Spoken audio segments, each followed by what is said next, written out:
Hey there, my name's Eddie Mello, and welcome to Car Habit Garage. Today, we're going to talk about the 6 special versions of the E36 and E36 M3 that were built over the years between 1992 to 1999. So, with that, let's get into it.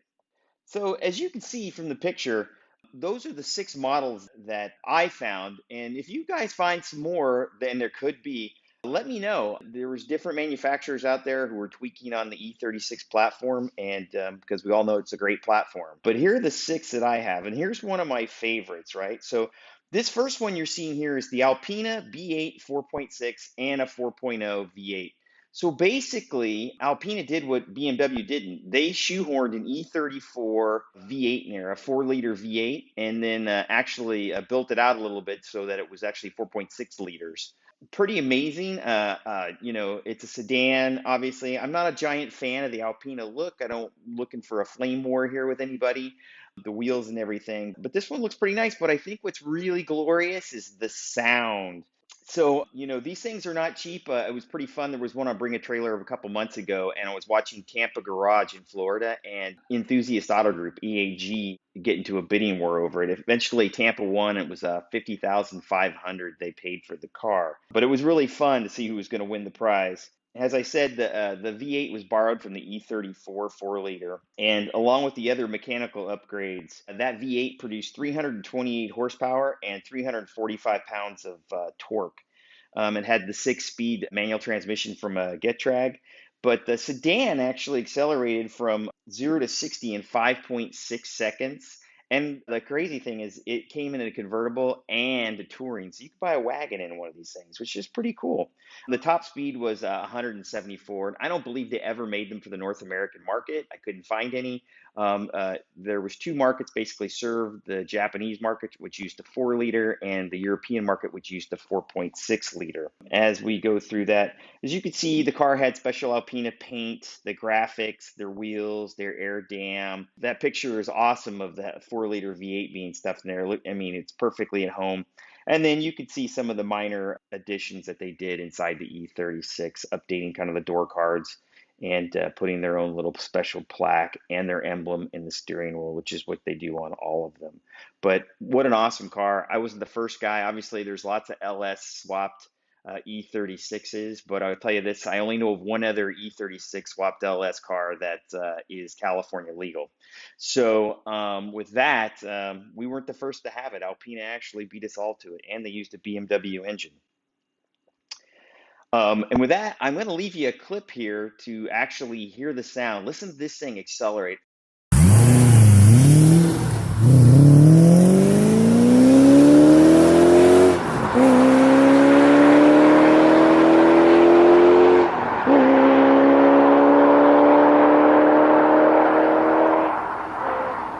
Oh, so wondrous. I love the sound of a V8.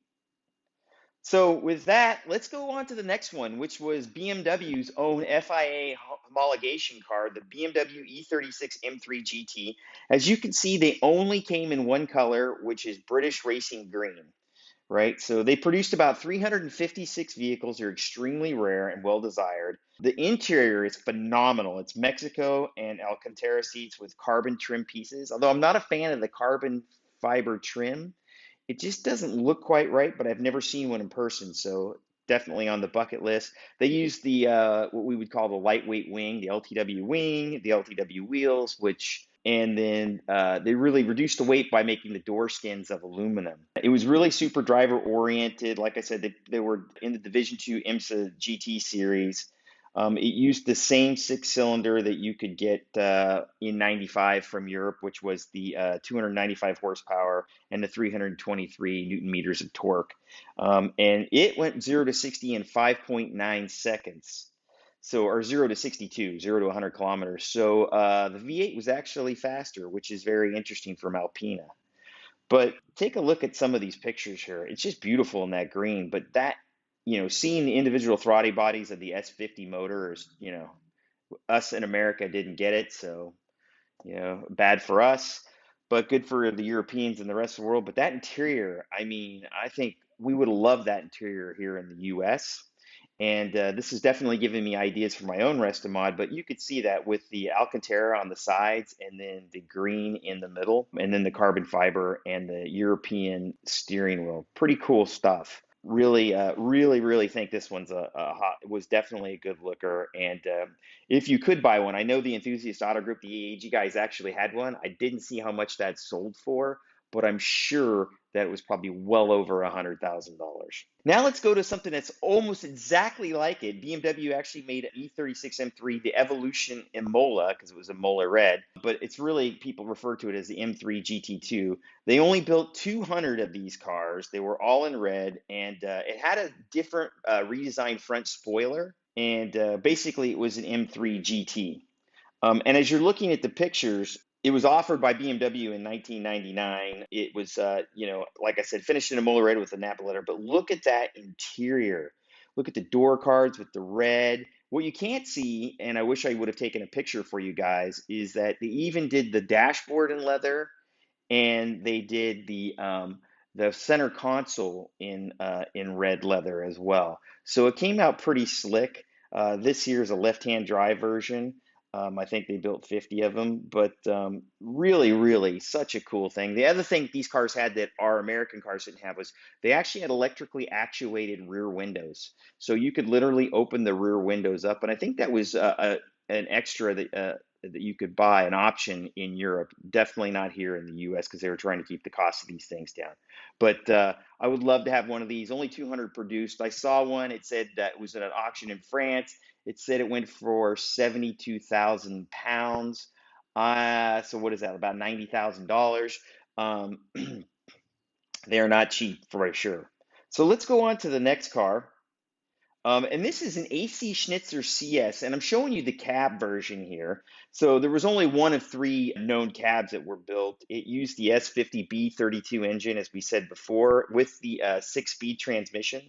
But the thing about the AC Schnitzer is they did what to the E36 would have been done to the original homologation version of the E30. They put their wide fender body kits on it, right? So the rear arches are flared, and so are the front. And they also, upgraded the interior with the panels, and the upgrades included wheels, some of the interior bits, and obviously the suspension. It doesn't look like they touched the engine except for the exhaust, where I think it had a valve in order to open up the exhaust a little bit. So, these CS and CLS wide body variants, they use Kevlar and fiberglass as in the quarter panels. And this one here is done in Dakar, but look at this shift knob. It's in aluminum. They put their engine brace, and you can see the AC Schnitzer Alcantara wheel. Nice touch, a little bit different. I'm not sure how I feel about the wide arches on E36, but definitely something special that very few people have, and I'm sure they're very collectible. So let's get to something more American version, right? So we all know we got the detuned engine, right? But so the BMW M3 Dinan S3. So I call this a special edition. Anybody could have ordered the parts and had them installed at their BMW dealer, but a lot of people had it done at 0 miles, right? They basically ordered it as an S3 Dinan, or they took it to Dinan's shop in the Bay Area of California, actually where I live, and had it done. So the Dinan S3 package was about $11,000, but it gave 120 horsepower gain, and the 0 to 60 dropped from 5.5 seconds to 4.7 seconds. So that's pretty fast, faster than the Alpina, faster than the European version of the GT. But not only did it do that, the Dyna came with the factory warranty, which is pretty cool, right? So you got that 4-year, 50,000-mile warranty from BMW.